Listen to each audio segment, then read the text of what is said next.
YSR Congress सभापति जगन रेड्डी को बड़ बयान सतरे कौन मोदी सरकार को झटका लगवाक जाउछि। जगन रेड्डी आनिले बड़ आरोप। चंद्रबाबू नायडू आजिकार तेलंगाना मुख्यमंत्री जहां सपोर्ट रे आज बीजेपी सरकार गठन करिछि। जगन रेड्डी को कहवा अनुसार चंद्रबाबू कुआडे राहुल गांधी संस्पर्श रे। हाँ आज्ञा आंध्र प्रदेश एआईसीसी प्रभारी माणिक्यम टागोर बुधवार पूर्वतन मुख्यमंत्री एवं वाईएसआर कांग्रेस पार्टी अध्यक्ष लोकसभा विरोधी दल नेता राहुल गांधी हटलाइन माध्यम मुख्यमंत्री एन चंद्रबाबू नायडू जोगाजोग अछंती बोली अभियोग करबा परे जगनमोहन रेड्डी कहछंती। कांग्रेस सांसद कहछंती जे आंध्र प्रदेश लोक माने जानती जे चंद्रबाबू नायडू प्रधानमंत्री नरेंद्र मोदी केंद्र गृहमंत्री अमित शाह जगन एवं उपमुख्यमंत्री पवन कल्याण एकाठी अछंती। टागोर जगन को मध्य कहिथिले जे राहुल गांधी तांको परी मोदी एवं शाहଙ୍କ निकटरे आत्मसमर्पण करे नाहंती। से जगन को भोट चोरी विरोध रे कांग्रेस दलर लड़ाई रे जोग देबाकू आह्वान देथिले।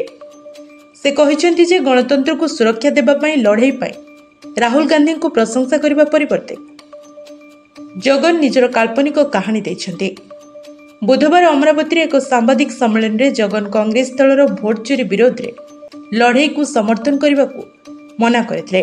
गत वर्ष निर्वाचन पर वाईएसआरसीपी द्वारा उठा जाइथिबा भोट चोरी प्रसंग रे राहुल गांधी नीरवता उपरे प्रश्न उठाई जगन अभियोग करिसेंति जे चंद्रबाबू नायडू तेलंगाना मुख्यमंत्री ए रेवंत रेड्डी माध्यम रे राहुल गांधी सह जोगाजोग रे थिले। 2024 निर्वाचन पर आमे समान प्रसंग उठाइबा समय कहीं आम सहित जोग देले नाही।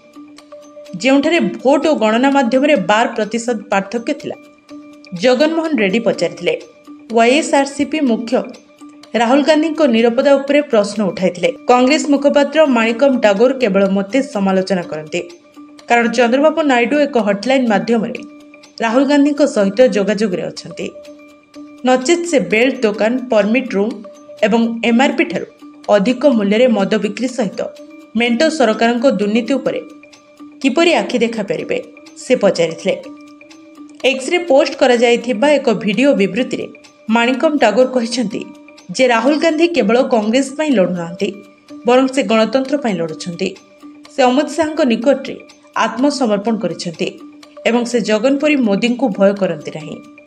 आमे भारतर गणतांत्रिक अधिकार को रक्षा करबा पई एचएम शाह एवं पीएम मोदी को विरोध रे लड़ुछु एनी कांग्रेस सांसद मत बाढ़ी। से अभियोग करिसेंति जे 39 रु 48 लोकसभा निर्वाचन मंडल रे अमित शाह निर्वाचन कमिशनर सहित हेरफेर करथिले। से कहिसेंति जे राहुल गांधी लोकंको भोट अधिकार को सुरक्षा देबा पई एसआईआर प्रसंग रे बिहार रे यात्रा आरंभ करुछंती। जगन को पाखरे दोष खोजिबा एवं बाबू और अन्य कहानी विषय निजर काल्पनिक कहानी देबा परिवर्ते राहुल गांधी को कार्य को स्वीकार एवं प्रशंसा करिवार सर्वनिम्न सौजन्य रहिबा आवश्यक। टागोर कहिसंती जे जगन को पाखरे मोदी एवं शाह विरुद्ध रे लड़िबार साहस रही। तेबे से अगस्त 14 विजयवाड़ा रे प्रदेश कांग्रेस अध्यक्ष वाईएस शर्मिला नेतृत्व रे हेबाकु थिबा पदयात्रा रे जोग देबा उचित। ब्यूरो रिपोर्ट जननी टीवी।